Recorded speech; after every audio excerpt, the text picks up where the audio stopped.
सोलापूर जिल्ह्यातील शिरोळ तालुक्यातील नांदणी येथील स्वस्ती श्री जिनसेन भट्टारक पट्टाचार्य मठातील 36 वर्षीय महादेवी हत्तीन गुजरातमधील वनतारा पशुकल्याण केंद्रात हस्तांतरित झाल्यानं गावकरी आणि परिसरात तीव्र नाराजी पसरली होती. या प्रकरणात आता नवीन वळण आलं आहे. वनतारा प्रकल्पाचे सीईओ वियान कर्णी आणि त्यांच्या टीमनं नांदणी मठात भेट देऊन मठाधिपती सोबत 1.5 तास चर्चा केली. या बैठकीत काय चर्चा झाली, काय निर्णय झाला तेच सविस्तर जाणून घेऊया.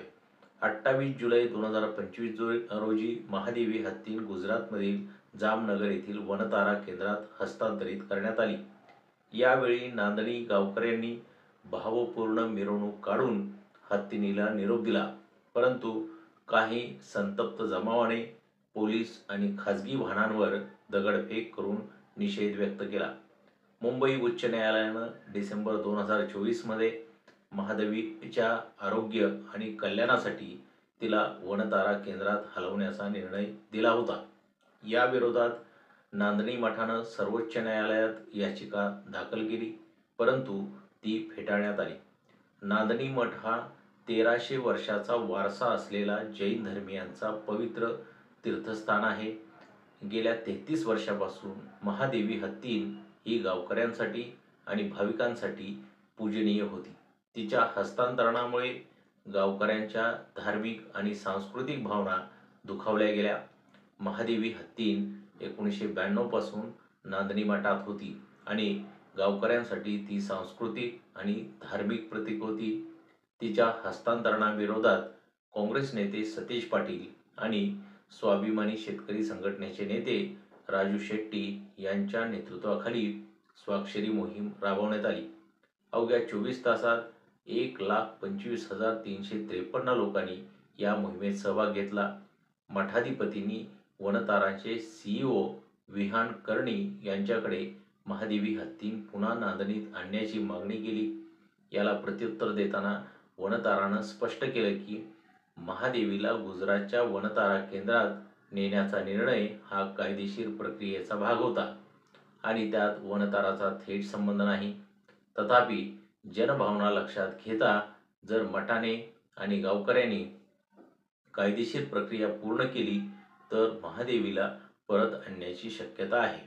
वनताराच्या सीईओनी याबाबत सकारात्मक संकेत दिले आहेत. असे असले तरी यासाठी कायदेशीर प्रक्रिया पूर्ण करावी लागेल, असं वनताऱ्याच्या सीईओनी स्पष्ट केलेलं आहे. प्रकाश आंबेडकर यांनी या संदर्भात माहिती दिली. बैठकीत वनताराच्या सीईओनी नांदणी परिसरात पशुकल्याणासाठी एक युनिट उभारण्याची तयारी दर्शवली. त्यामुळे स्थानिक पातळीवर प्राण्यांचा संरक्षण आणि कल्याणासाठी नवीन संधी उपलब्ध होऊ शकतात.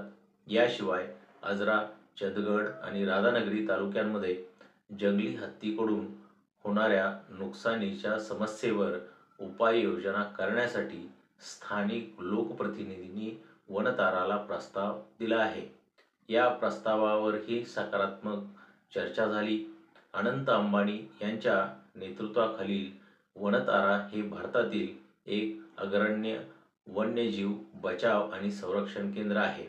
इथे 250हून अधिक हत्तींची काळजी घेतली जाते आणि येथील सुविधांमध्ये आयुर्वेदिक थेरपी, पायांची काळजी आणि सकारात्मक वर्तन शिकवण्यावर भर दिला जातो. महादेवी हत्ती 30 जुलै 2025 रोजी वनतारा केंद्रात पोहोचली. तिथे तिचं स्वागत करण्यात आलं. आता वनताराच्या सीईओनी नांदणी मठाशी चर्चा केल्यानंतर कायदेशीर प्रक्रिया पूर्ण झाल्यास महादेवी पुन्हा नांदणीत येण्याची शक्यता आहे. यासाठी सतेज पाटील यांनी राष्ट्रपती कार्यालयाकडे स्वाक्षरी मोहिमेचे फॉर्म पाठवले असून सांगली, सातारा, कोल्हापूर, सोलापूर आणि कर्नाटकातील सीमावर्ती भागातील ग्रामपंचायतींनी या मोहिमेला पाठिंबा दिला आहे. तर मित्रांनो, ही होती महादेवी हत्तीनीला पुन्हा नांदणीमध्ये कसं आणलं जाणार आहे त्याची इनसाइड स्टोरी.